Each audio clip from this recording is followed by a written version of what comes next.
David Davis writes a very interesting piece today in the Times. He says that he's warned at the passage of the Police Crime and Sentencing Bill earlier this year that every law we write must be written on the presumption that it will be a government very unlike ours that will be in charge at some point in the future. He's absolutely right.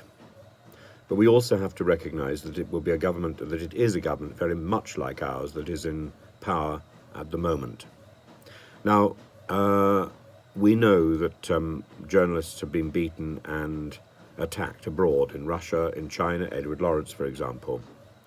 We also know that the Home Office made efforts to censor a video which was put out by a charity yesterday, the Freedom from Torture charity, that recorded Miss Salter Joan Salter asking perfectly reasonable questions of the Home Secretary in a constituency meeting.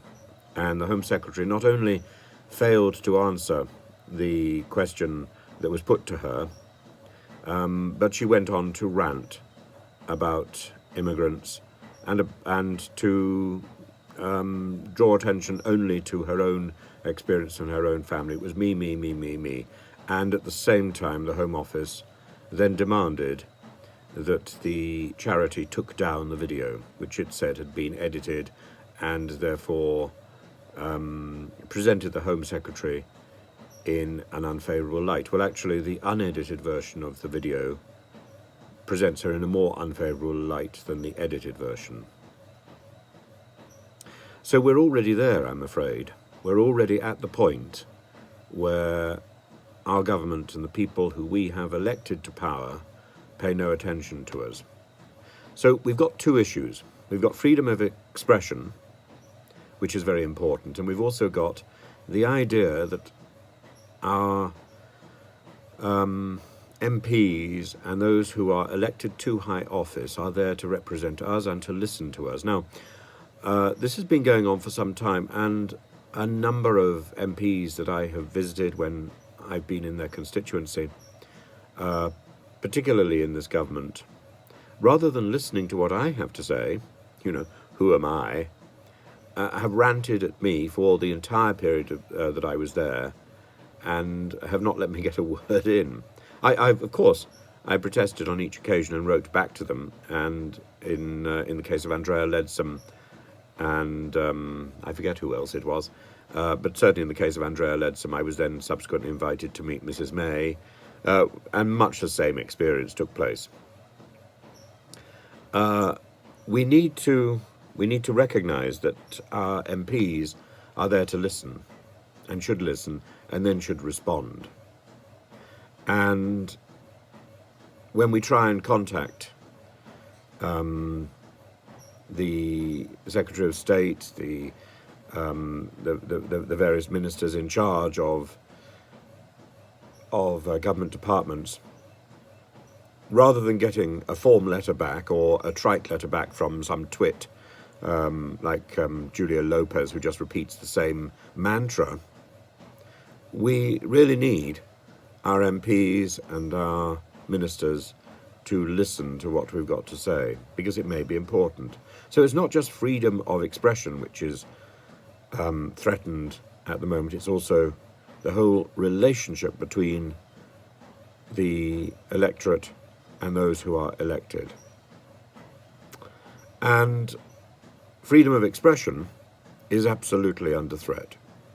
And the Public Order Bill, which is being wheeled out at the moment, as David Davis points out, as others will point out, will silence dissent, will allow the government to act with impunity, effectively, against those who disagree.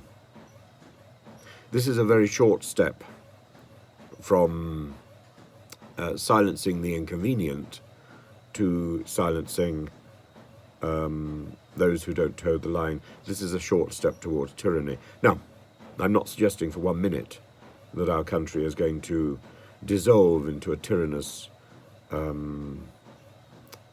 oligarchy, into some sort of modern English-speaking version of Russia. No. But we are going to lose the moral high ground where we can actually criticize those countries that have dissolved into that tyrannous state.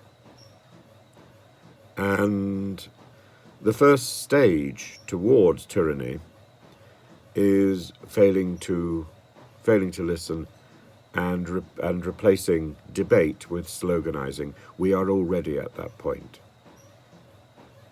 That is contempt for the electorate. We've already reached that point.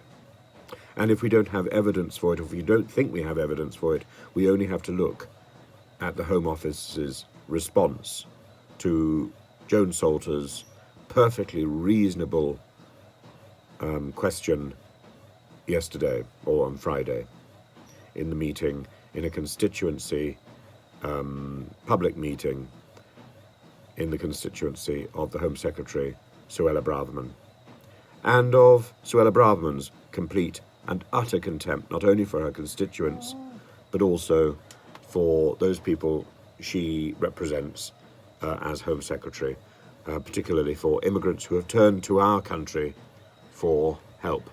Now, the fact that she is greeted with applause doesn't necessarily mean that she is right.